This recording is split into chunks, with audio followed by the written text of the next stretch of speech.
Je te salue, toi à qui une grâce a été faite.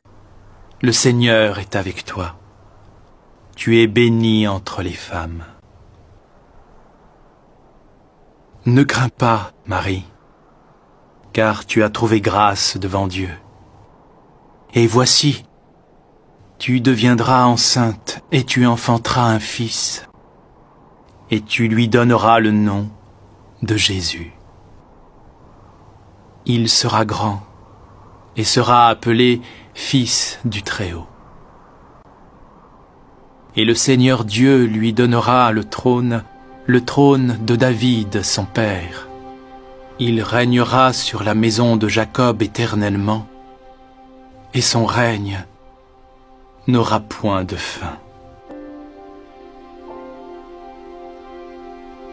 Comment cela se fera-t-il, puisque je ne connais point d'homme?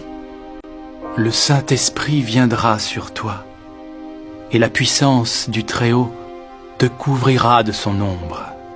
C'est pourquoi le saint enfant qui naîtra de toi sera appelé Fils de Dieu. Voici Élisabeth, ta cousine, a conçu elle aussi un fils en sa vieillesse. Et celle qui était appelée stérile est dans son 6e mois. Car rien n'est impossible à Dieu.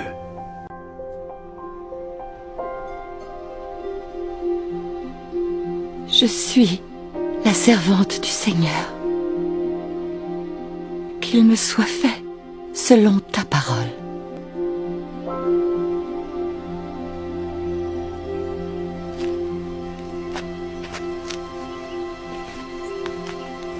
Marie, une femme dont on n'a rien dit, si ce n'est qu'elle a trouvé grâce auprès de Dieu, si ce n'est qu'elle a trouvé sa joie dans l'œuvre que l'Esprit Saint de Dieu accomplit en elle.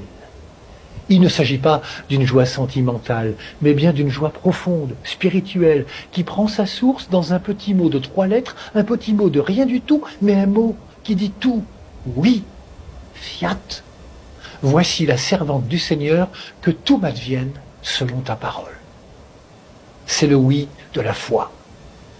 Le oui qui ouvre une brèche dans son existence de femme pour que l'Esprit Saint y prenne sa place. Le oui qui permet que se réalise le projet, l'œuvre créatrice de Dieu. La bonne nouvelle, c'est que ce oui de Marie peut devenir le nôtre. Un oui qui peut devenir pour chacune et chacun une source de joie, un jaillissement de vie, un élan missionnaire. Si les humains font des projets, Dieu lui aussi a un projet. Et c'est pourquoi tout au long des récits bibliques, nous le voyons prendre l'initiative pour faire alliance avec son peuple. L'ange Gabriel fut envoyé par Dieu à une jeune fille dont le nom était Marie. Il nous faut croire que notre vie ne peut se réaliser pleinement que dans l'alliance avec Dieu. Marie nous montre que la vraie joie réside dans notre capacité à laisser l'initiative à Dieu, à reconnaître qu'il est premier, que c'est en le laissant venir en nous que nous discernerons et réaliserons ce pourquoi nous sommes faits, notre vocation. L'audacieux oui de Marie nous donne la confiance nécessaire pour être les témoins d'aujourd'hui. Aussi, notre mission est de préparer les cœurs à l'accueil de cette initiative de Dieu, de tout mettre en œuvre pour que la bonne nouvelle soit entendue, comprise, reçue et vécue. Cette mission passe par des rencontres qui peuvent devenir comme des visitations. Bonne journée à toutes et à tous, prenez bien soin de vous.